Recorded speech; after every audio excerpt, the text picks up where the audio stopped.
Hey everyone, welcome to TechBase. In today's video, I'm gonna show you how to delete profile photo on Textme. So let's get started. First, launch open your Textme application.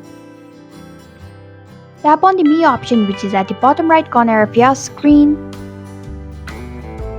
Then this page is going to show up. Tap on My Account option. Tap on your displayed profile picture. To delete profile photo on Textme, tap on Delete Picture option. And this is how you can delete profile photo on Textme. Thanks for watching TechBase. If you like this video, hit the like button and drop a comment with any questions or feedback. If you are new, subscribe and click the bell icon to stay updated on the future videos.